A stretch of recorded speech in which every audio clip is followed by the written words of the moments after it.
morning, ladies and gentlemen. This is Ansar Umar. I'm honored and delighted to be the moderator for our panel about the role of incubators on tech entrepreneurship in the region. Before starting our panel, I would like to start by introducing our panels here. We have Mr. Ali Paracha. He is the country director at 5 Labs. Mr. Ali, we are honored to have him here. We also have Mr. Miran Zey. He is the co-founder and director of Top Mountain. Thanks for taking your precious time and joining us today, Mr. Zey. Thank you, glad to be here. Mr. Ali Raza Qureshi, he is the representative of World Food Program in Iraq. Mr. Qureshi, we are extremely delighted that you are taking your time and joining us today for this panel. Thank you very much, I'm honored to be here. And lastly, we have Mr. Muhammad Aziz, Learning and Development Advisor at Orange Corner. We appreciate that you are joining us, Mr. Muhammad. Before asking our question, I would like to start by giving a brief introduction about the emerging of entrepreneurship in the region.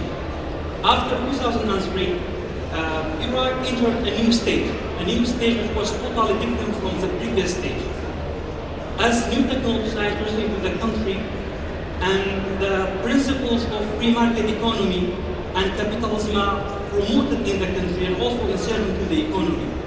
Entrepreneurship, as one of the phenomena of free market economy, emerged in the country too, in a form of commercial initiations, small and medium-sized businesses.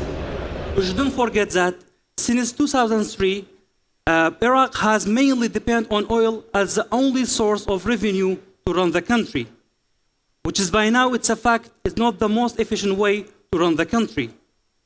And entrepreneurship, the newly born phenomena, can help both individuals and government to diversify the source of income and revenue for a better running country. And I would like to highlight three importance of startups for the country and economy of Iraq generally. The startups contribute to the gross domestic product of the country since they are producing more products and delivering more services, and consequently it leads to higher GDP of the country. And secondly, startups generate job opportunity for the population of the country, which leads to lower unemployment rate in the region. And lastly, entrepreneurial activities in the region make the economy stable and limited inflation, which is the best status an economy to be in. I don't want to elaborate more on the topic, and I would like to leave the talks for our panelists. And I would like to start with Mr. Ali Parachai. Mr. Ali, I have a question for you, and I would like you to tell us what's tech entrepreneurship and how it's different from the other types of entrepreneurship. Sure, Ansar, thank you for your question.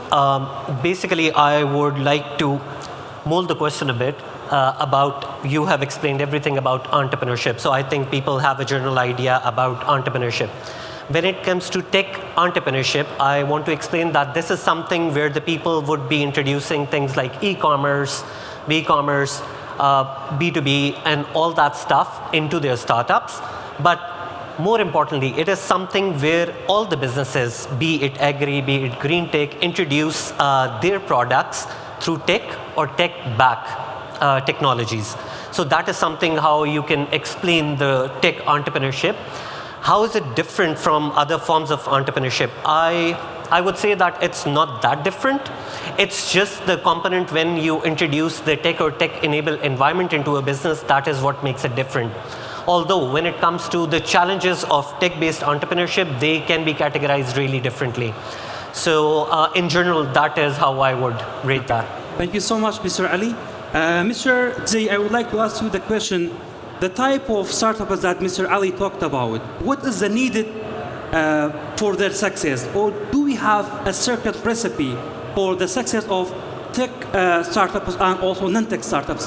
Yeah, absolutely. I mean, in my opinion, there are three important factors need to be taken into consideration, if you want to call them the secret recipe.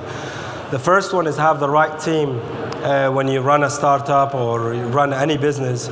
And this is something I've heard often, and my business partner always repeats saying, you would like to have on your team the hipster, the hustler, and the hacker.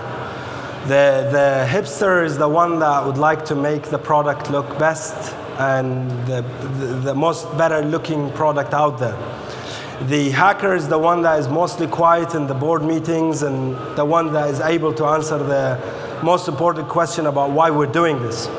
And the hustler is the one that is able to package it all and sells it to the mass public. So that's the first thing I would like to see in a startup. The second thing is, if you do not have a business partner, even if you don't need to, I suggest you find one.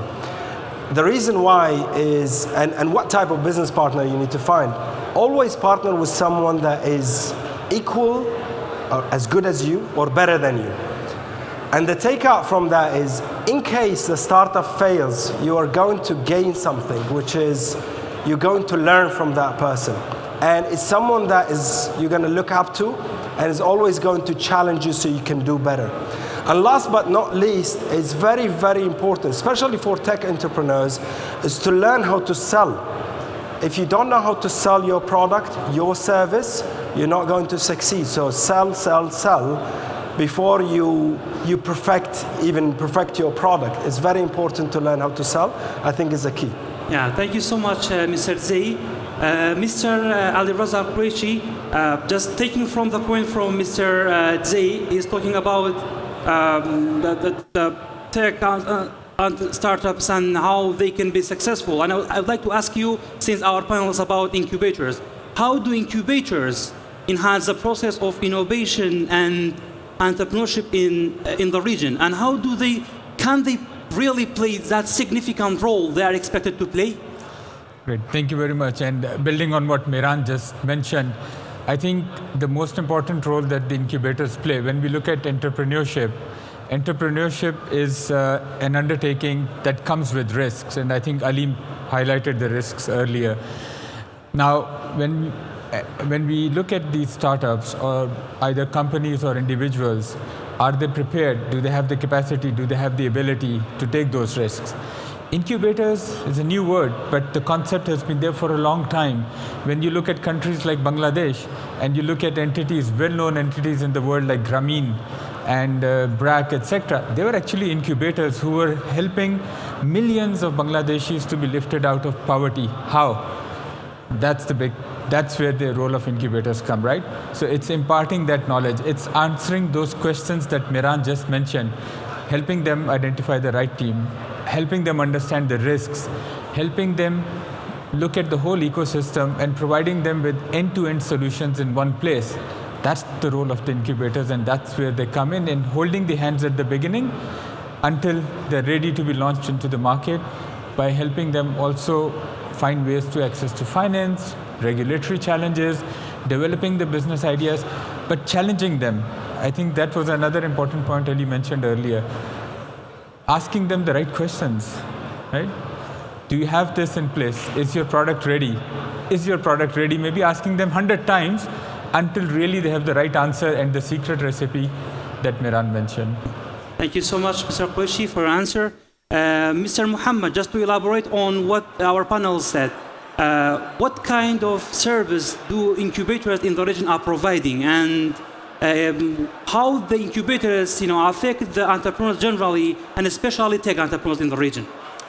Well, to be honest, there are stages to incubation. So there's pre-incubation, there's incubation, and there's post-incubation, which is basically acceleration in all around the globe. But we have incubators. I think 51 Labs is a perfect example of an incubator. So I was saying there are stages to incubation. Basically, there's pre-incubation, there's incubation, and there's post-incubation, which is acceleration. Around the globe, in every ecosystem, you need to have all three to succeed as an ecosystem of entrepreneurship. If you don't have the right stakeholders tackling each stage alone, then there's a high chance it's not going to work. In the region, the business incubators that we have, like 51 Labs, Orange Corners, the station even, they are doing their jobs in terms of incubating new ideas into the market and the ecosystem. But the problem is there's no pre-incubation. I think 51 Labs is already addressing that issue at the moment. But then the station was addressing it in Baghdad, but acceleration is something that hasn't been tackled in the region. I think what they said is valid. I think there is no recipe for success when it comes to being an entrepreneur and trying to succeed. You need a bit of luck, and a host of other best practices, and then you still might not succeed. But at the end of the day, it's not about the success, it's about the journey, like they said. It's about learning through the journey and trying again and again until you find something that you love and you work on it and you actually proceed to make a business out of it and help the ecosystem grow as well. It's not just the business environment that you're improving alone, you're also improving the lives of other people around you with the business that you make in terms of employment and every other aspect of life as well. Yeah, so I would like to stay with you, Mr. Muhammad. Do the incubator programs, pre-accelerators, accelerators, do they reflect the market need? So the market need for tech entrepreneurs, do we prepare them for the kind of challenge that they will face on reality or not? I would like you to elaborate on that for me. So I would say I have went through 5-1 Labs myself, and I've went through Orange Corners as well personally. I have my business running and it's working. But it took much more than what I was taught to succeed. And it wasn't because of the lack of knowledge in those incubators or accelerators that are already in the market. It's about the mindset as well. At the end of the day, if you give up the first, second try, then you're not going to try again and have the chance to succeed. I think they're doing a terrific job in teaching the youth. Actually, they teach them about marketing, sales, how to refine their ideas, how to find the right customers, how to go and knock on their doors, the go-to-market strategies that they develop, and they help them individually as well, because I've been in multiple incubation programs, and they are hands-on with every incubatee who goes through those programs. But at the end of the day as well, I would like to highlight that it's also about the entrepreneur themselves as well. If they give up one step away from success, then they become one of the many, sadly, people who give up before actually reaching success. All the things they said are true. I have had all of them in some of my startups. I have had none of them in some of my startups. And the success rate, I can tell you, varies a lot. And it's not dependent on knowledge, because every sector you go into is different. Even though we're talking about tech entrepreneurship, they could be going after, let's say, FMCG or something else entirely different from what they are used to in the market. Yeah, absolutely. So, Thank you so much. So, Mr. Qureshi, my next question is for you. Is there a potentiality for our startups to contribute to the food security of the region? So do you see that potentiality? And if yes, is it a near future, or is it right now, or what? I would like to elaborate on that question for me, please. No, that's a great question and very relevant to us. As the World Food Programme, we have been engaged with innovation and for quite a while. So since 2016, we have a global innovation accelerator based in Munich. That's where our global innovation hub is. And the primary challenge that innovation hub has been dealing with is how do we respond better to emergencies. We respond to emergencies, to food security needs in some of the toughest places in the world. And often we are able to leverage technology better to address those challenges. There are places where sometimes the technology is not there, or the telecommunication means are not there, and technology comes to help us to deliver support to people that need. So we recognize huge value of the role of technology today in dealing with the challenges that the world has today. We started, and as we leveraged that, we realized that innovation is the way to address the problem of food security today. I was yesterday at the Department of Information Technology here, and there was a great comment that the head of department made. He said, in the past, it was difficult to go and get knowledge because knowledge was scattered around. You really needed to know the right people and the right places, and libraries were there, but getting knowledge was very difficult. And knowledge passed from one generation to the other. Today's digital age enables us to collect, research, collect, gather, assemble, and disseminate the knowledge out there. Now, why do I say that? Innovation has a place today because of the challenges that climate change have. When we talk about our farmers have learned from their forefathers. That knowledge was based on the climate of that time. That has changed today. Today there's new technology out there, right? The climate has changed. So the forefathers' knowledge is not that relevant in agri practices today, and Miran can speak better because he recently did an agribusiness conference on this issue. So we need that new technology, we need that new innovation where the farmers can be given today's technology to address today's challenges in farming, which then have a longer term impact on food security. We have done hydroponics, for example, which was an innovation many years ago in Somalia. It just grew, and it addressed a huge problem that Somalia was facing in terms of food security. Similarly, when we look at farmers and we look at distribution networks and we look at their ability on getting the right inputs, right, and then being able to market their products into the market at the right prices, in many countries you have challenges. But today, innovation has come up with solutions, and when those solutions are utilized, your farmers get better priced, better quality inputs, and are able to sell their products in the right market at the right prices, and are also able to leverage the knowledge, which we have done in Southern Africa, again leveraging technology. So we are a great believer in leveraging innovation and technology in addressing food security challenges. And this is why we are engaged also with HITEX. Do you have, Mr. Khoja, do you have any success story from your programs that have a successful startups which contributed to the food security in the region, I mean in Iraq? So in Iraq, the main program that we have had thus far is called Impact. In Impact, we focus on vulnerable people from vulnerable communities, especially the displaced Iraqis and the refugees that came from Syria and residents from the lowest economic levels. And we give them training in English language skills and IT skills, and we support them, their knowledge level to increase so that they can have better access to jobs. And now, this is where we are also speaking to many of the people who are sitting here and others on how we can connect them. We have brought their knowledge level now up. Now maybe they're ready to go into these incubators, pitch their ideas, start really talking about entrepreneurs. So that's where we see us coming in, working with the most vulnerable communities, bringing them to the level, and working with organizations like 5-1 Labs, with Top Mountain, with Orange Labs, etc., and connecting them and passing them on. Yeah, thank you so much.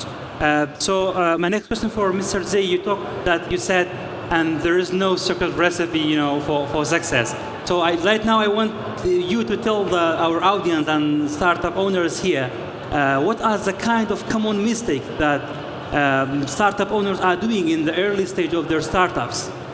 Yeah, I mean, and just to add on Mohammed, he forgot to mention Top Mountain as one of the incubators and accelerators. We actually were the first to start in 2018 in Iraq.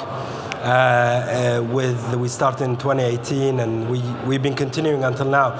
So one of the things I see that is really common when I meet with businesses is one of the biggest mistakes they do is they come to me and they always say, Kagmiran, the market size for this idea is huge. The market potential, the size of the market. And I think this is a very dangerous trap that entrepreneurs fall into. Just because we had 2 million babies born last year and your idea is a tech business that is aimed at the mothers and the fathers and the babies does not mean anything. Just because the demographics tell you that 30% of the country is under 16 years old, and your idea is this new video game, and you think it's going to be perfect targeting that market size, those few millions, doesn't mean anything. So in my opinion, it's very dangerous to look at market size alone when you start your business idea. Market size is important, but it's not the only factor you should look at. The other mistake entrepreneurs do is they try to come up with tech ideas and business ideas that have been implemented elsewhere around the world.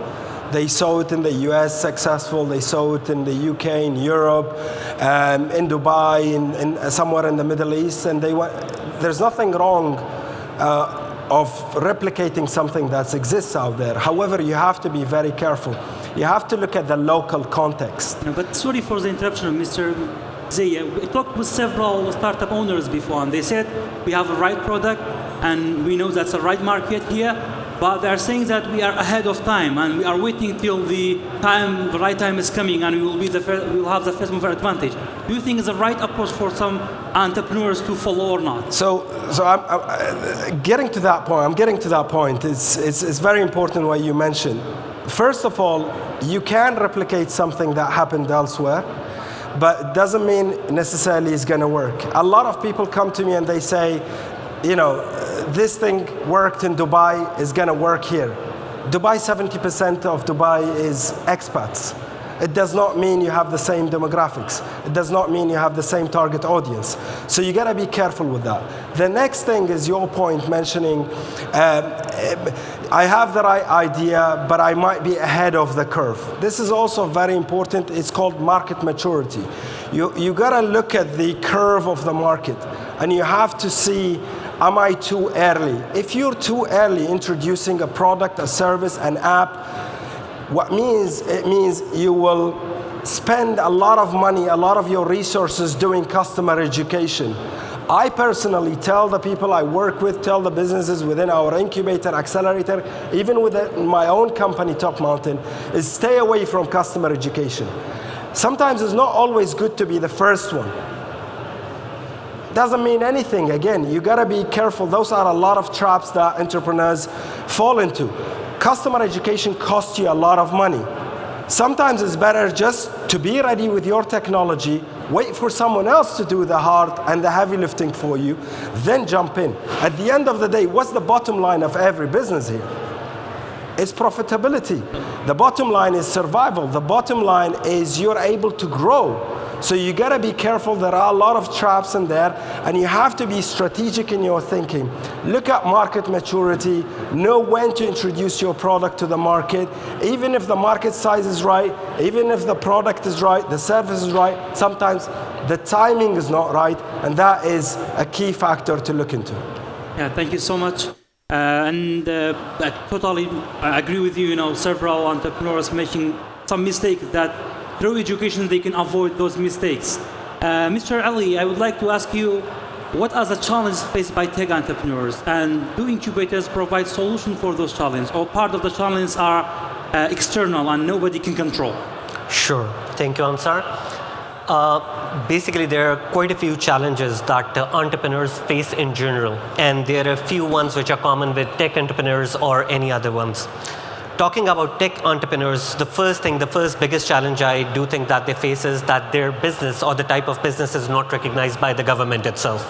Once you go and want to register as a tech business, no one understands what it is. You either have to register as a general trader, you have to register as a gallery. So all those things basically takes the image of the tech incubator away, number one. Number two for that would be the IP, the intellectual property rights. We have had a great discussion yesterday about that, so I won't go into that much details about that, but it's a thing that having IP laws could be something which is beneficial for the startups and also could be a hurdle at the same time. Number three is having access to the human resources at an affordable price. So in Iraq, I'm not saying that there are not people who are available to deal with these all tech entrepreneurship or the ideas, or to deal with how to build those applications. They are available, but they are too expensive to afford for a startup. So that is one of the challenges that they face. And last but not the least, I would say is also it's a lot of repetition of the things, as Mr. Miran did describe, that a lot of entrepreneurs, what they see is that in tech, they see one idea which has worked in one area, they want to replicate it, but that does not go on with the demographics, how they feel, how the people would react to it. In general, these are the things which are internal and can be controlled or not by the entrepreneurs themselves. Then there are external set of elements which do affect. That is the overall infrastructure available in the country to manage a tech startup. We know that talking about KRG, you may have good internet, you may have good backing of the system that you want to operate on. But when you go into federal Iraq or when you want to expand to furthest areas in Iraq, you see that the quality of that infrastructure is not available there. They don't have the platform through which they could implement their programs or launch their projects where they would be successful. Number two is the whole issue around the policies around registration, around operation, around taxation for these startups, which are vague. The government right now is working on them. They're at a stage that they are growing with the entrepreneurs. They haven't caught up with the ecosystem in the region. So that is one of the external challenges that they face.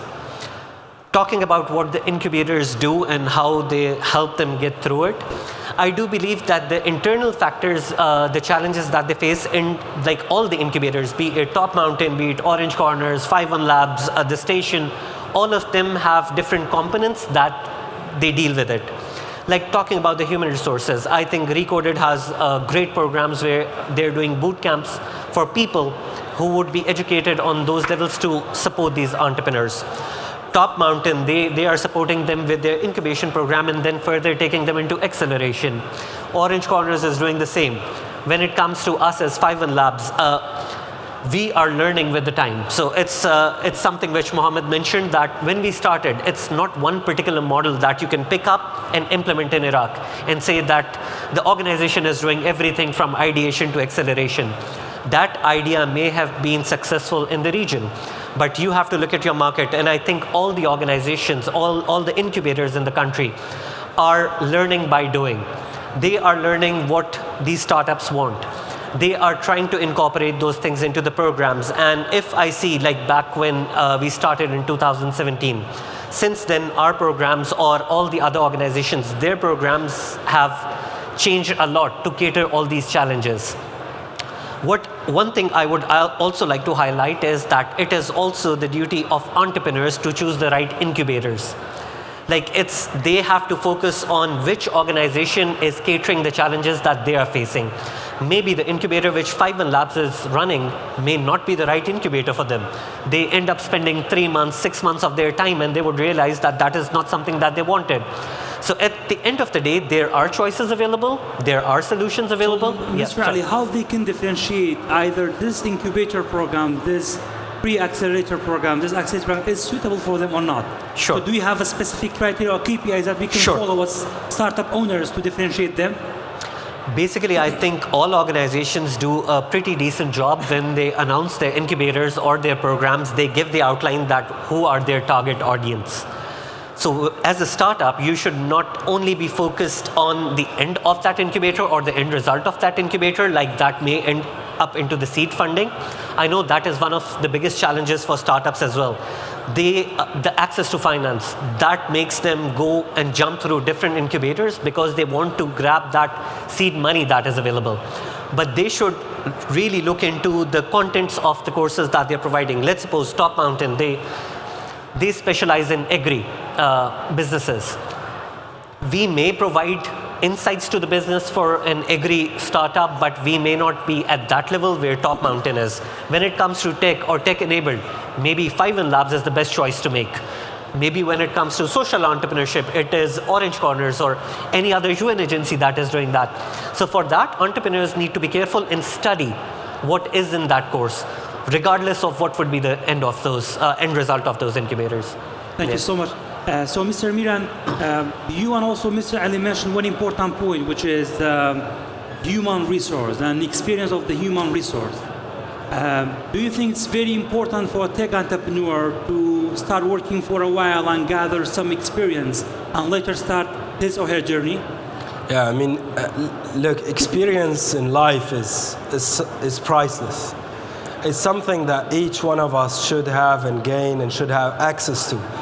And there are some outliers in the world, some success stories in the world of someone started a business and it was the first job they did and it was the first business they did, and boom, they were successful.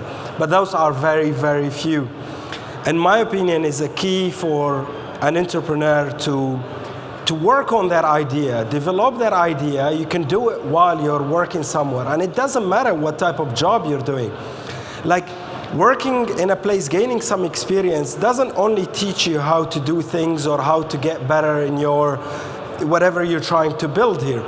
You're going to learn a little bit of everything. You're going to learn about human resources. You need to learn about finance. You need to learn about customer experience. If you're building an app, let me speak in a tech language for a second. I'm not a tech guy, but the people who are doing tech know what UX is and UI. How could you decide if that's a good UX or good UI, user experience or user interface? What made you decide to choose that orange interface or that blue interface? You need to understand how consumers behave. You need to understand how their mindset is. So if you're working in a company, if you're working in a service sector, if you're working in a restaurant, in a supermarket, in a shop, all those data you gain from those places you work in will help better shape your technology or will help better shape solve the problem, because you will better understand the need in the market.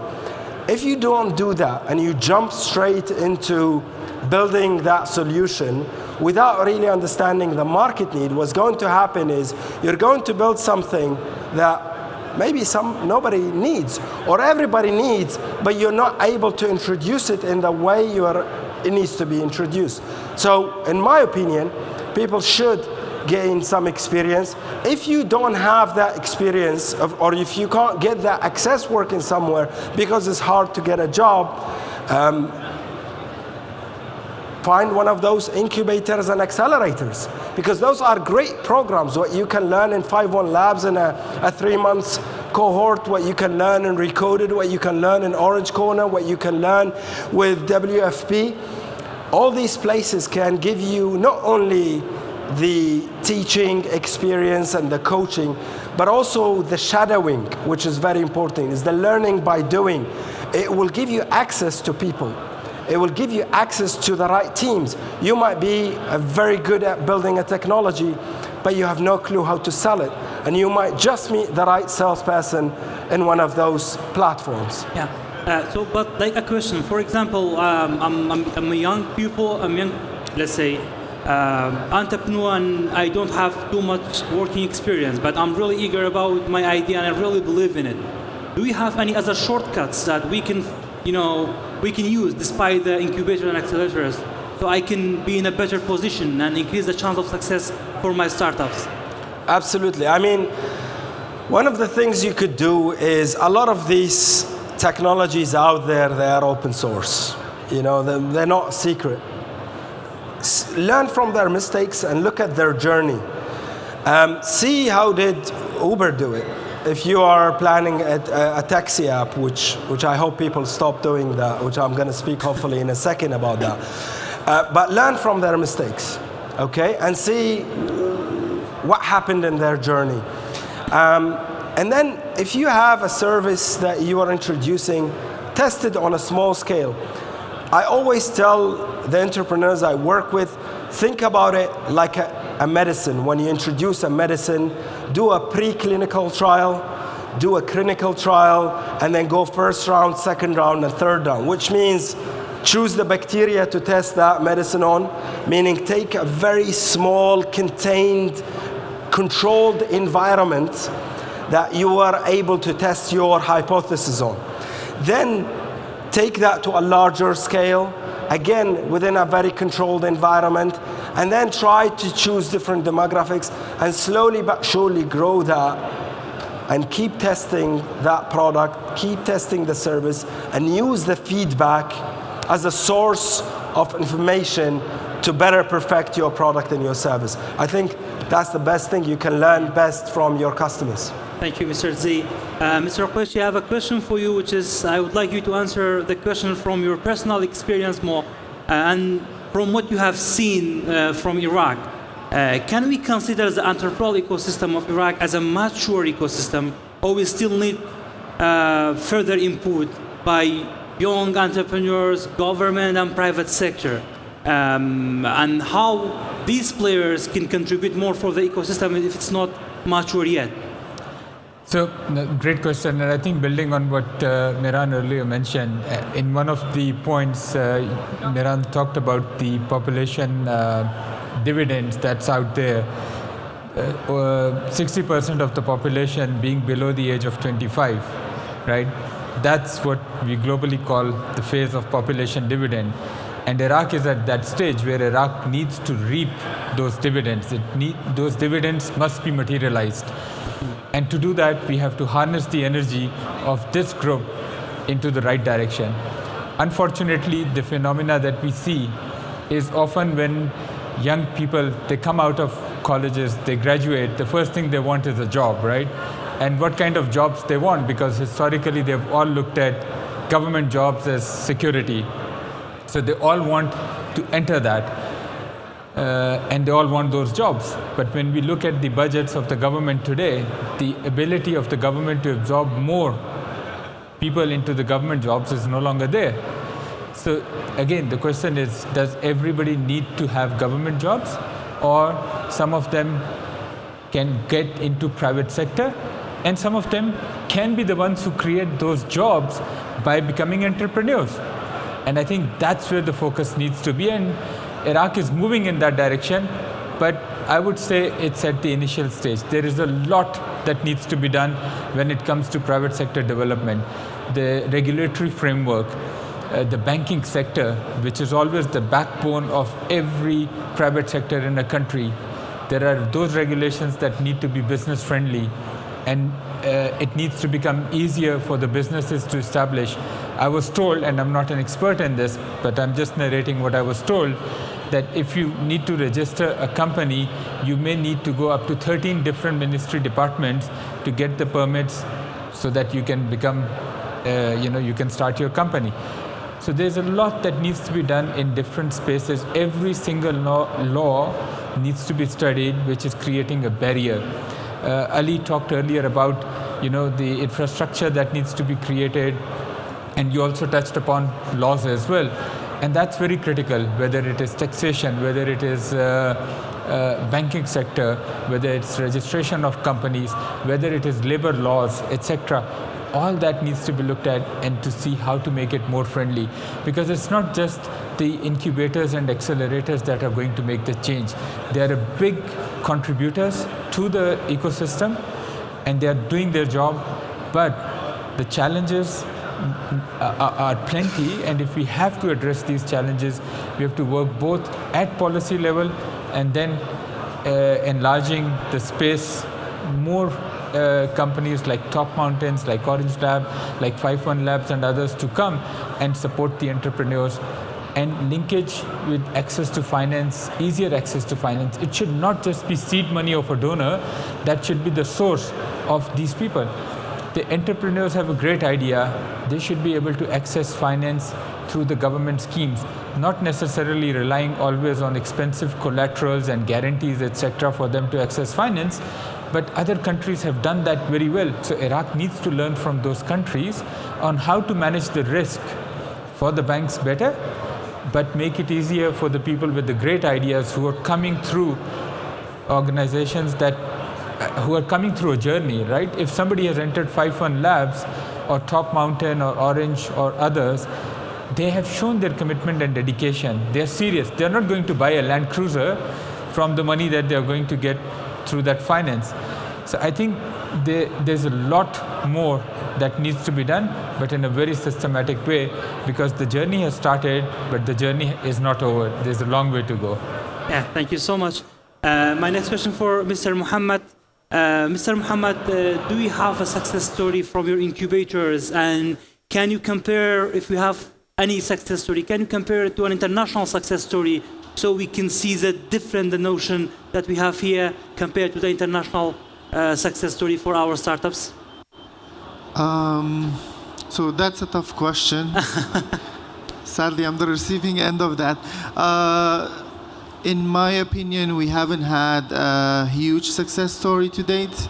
And the reason varies. The ecosystem, like Mr. Ali said, it's in the early days right now.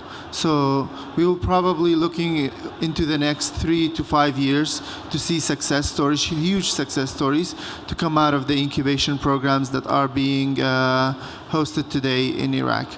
I think everywhere else in the world, it took at least a decade to actually have success stories, because in Turkey they had 4 unicorns, and all of the unicorns, those are billion-dollar companies basically, all of them took more than 10 years to develop.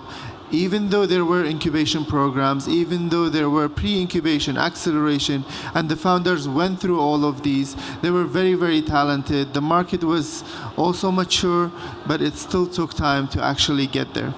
So since we don't have a dominant success story, so what's your recommendation for startup owners and NGOs? Do you think that we have a wrong focus on the ecosystem, that's why we don't have, or it's only because of time? Sometimes it needs a while till we generate a success story. I think there are multiple components for this to succeed. The main one is finance options. That's something that the ecosystem lacks a lot. We have seed funding in all of the programs that we have mentioned, but the seed funding is not enough to propel these entrepreneurs into the next stage, which is acceleration. Acceleration outside of Iraq, to be honest, you get into acceleration once you have $10,000 per coming in revenue every single month, which is something that we cannot expect without other financing options coming in and helping entrepreneurs to reach that stage. But in terms of other components that we don't have, we see in Orange Corners, I'm not sure about 51 Labs or Top Mountain having this experience as well. Most of the founders who come in, they only focus on a small region, the place that they are settled in. So if they're starting in Erbil, they only think of tackling Erbil. Or the biggest they can go is basically Iraq or KRI. I think that's one of the other major reasons that we don't have huge success stories.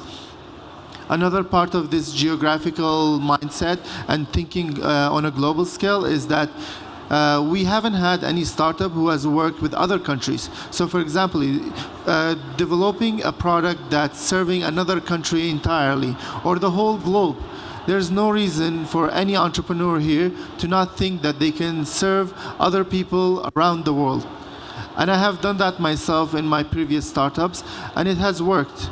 To a degree, of course, there are factors that you miss as well when you get into that game as well. But I think in the next 3 to 5 years, we're going to see huge success stories. And there are investments happening at this moment where we think they're going to propel those startups into the acceleration stage and also exit.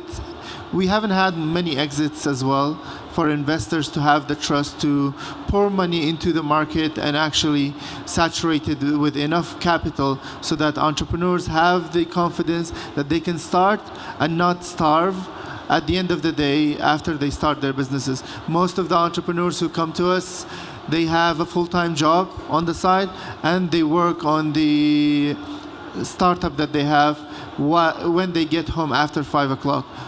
And that's one of the reasons that they are burnt out all the time, and so it's much easier for them to give up on their ideas as well. Okay, so thank you so much. Mr. Qureshi, my next question for you, since you talked about the regulation and the other things. So what kind of rules and regulation do we need for the ecosystem so we increase the chance of success for our tech entrepreneurs and entrepreneurs generally?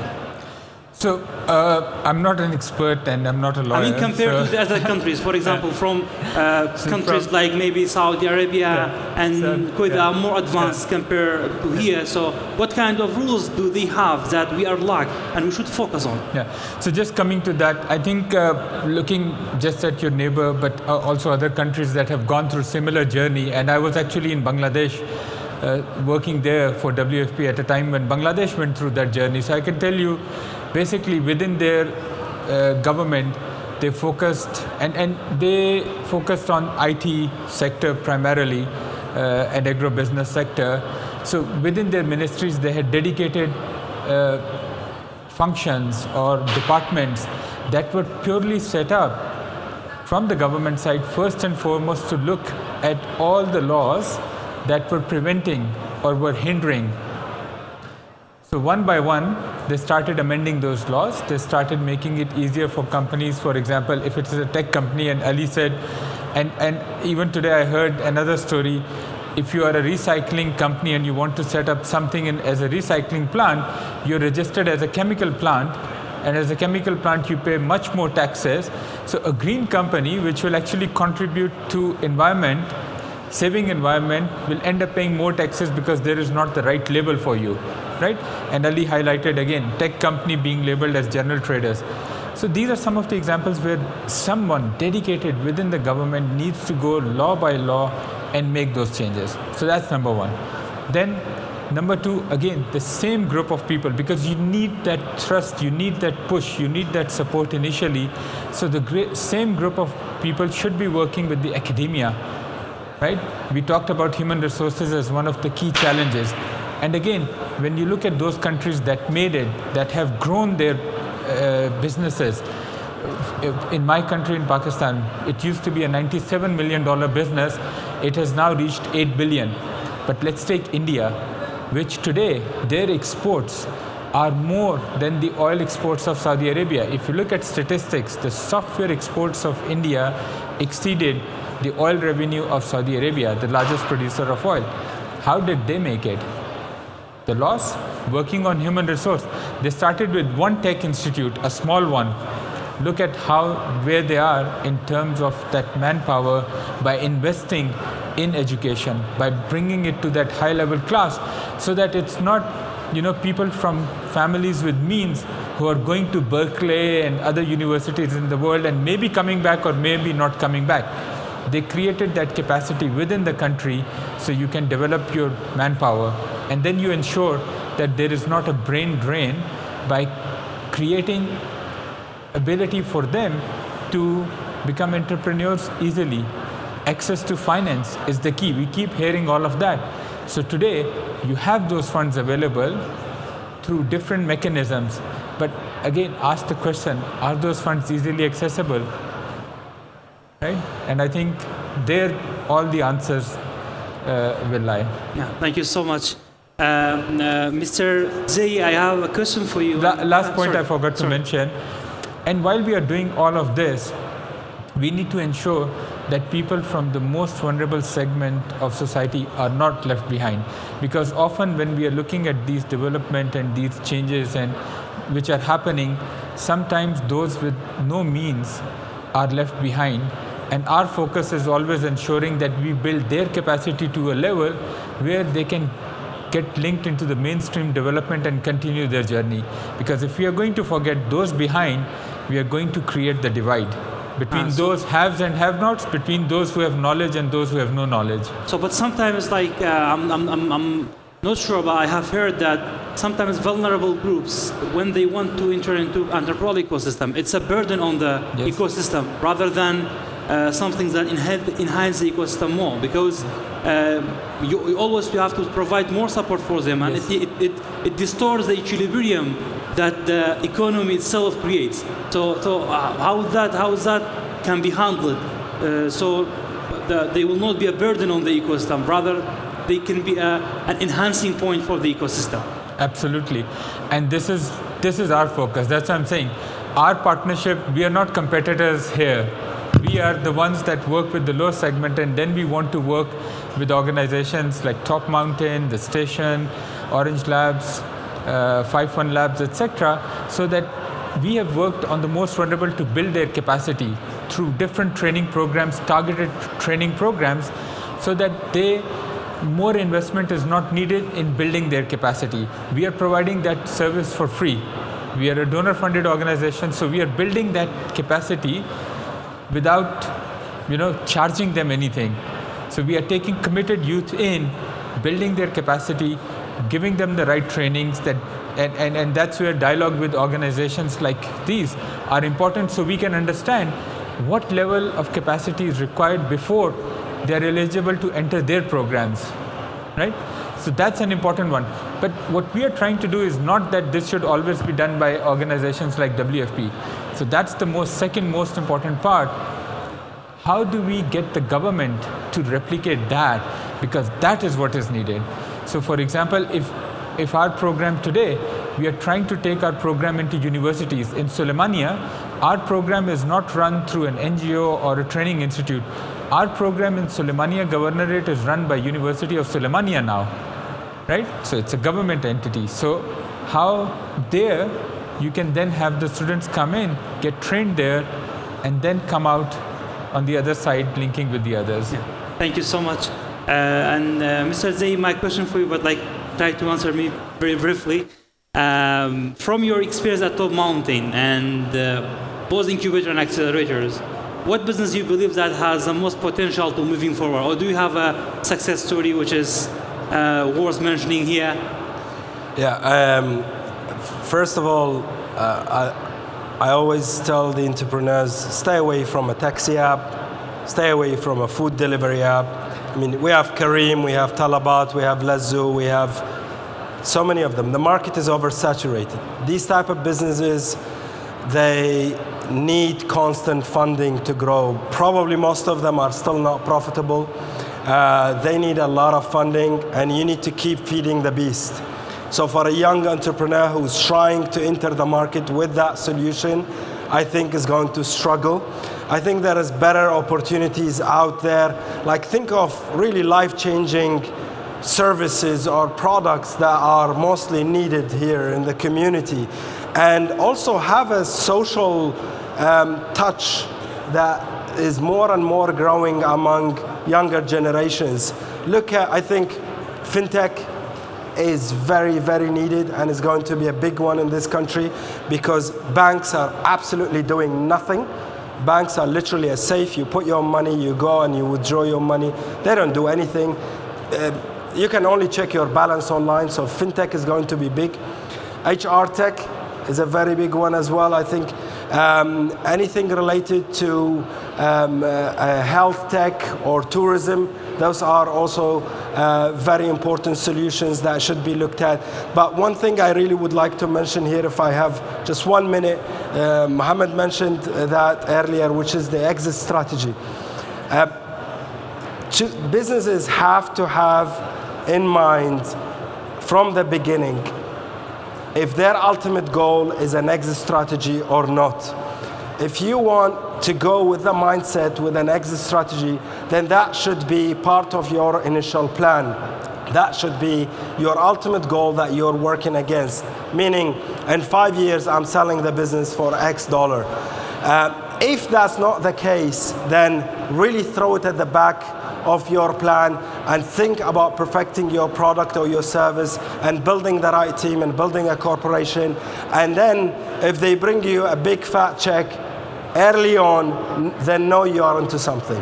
Yeah. So I think it's very important to take that into consideration. Thank you so much. So, Mr. Ali, I would like to give me your last remark very shortly. Sure. Very shortly.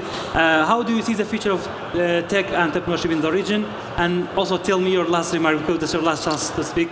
Wow, that question does, I don't know how to answer it really in a shorter way, but I do think that Iraq has all the potential for tech entrepreneurship, and we see all the players in the ecosystem working towards that goal.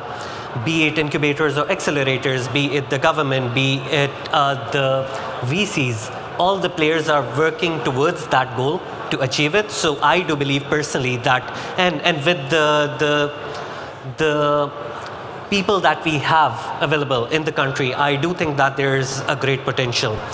At the end, I would just say that the ecosystem is new. I would want people to invest into that. I would want organizations to invest in that. I would really love to see more participation from the government supporting the whole ecosystem, be it at the humanitarian level, be it at the bigger level where the fintechs or green techs or anyone else comes in. So I would say that this sector really needs their support at this time, and they would see great results out of it. So thank you so much. I'm really sorry we are running out of time, so we cannot get back to you. At the end of the panel, I would like to thank Mr. Ali, Mr. Zay, and also Mr. Qureshi and Mr. Muhammad for your enlightenment and for your insight about the incubator impact on tech entrepreneurship. I really enjoyed the panel, and I hope also my audience enjoyed the discussion. Thank you so much. It's our pleasure to have you here. Thank you so much, everyone.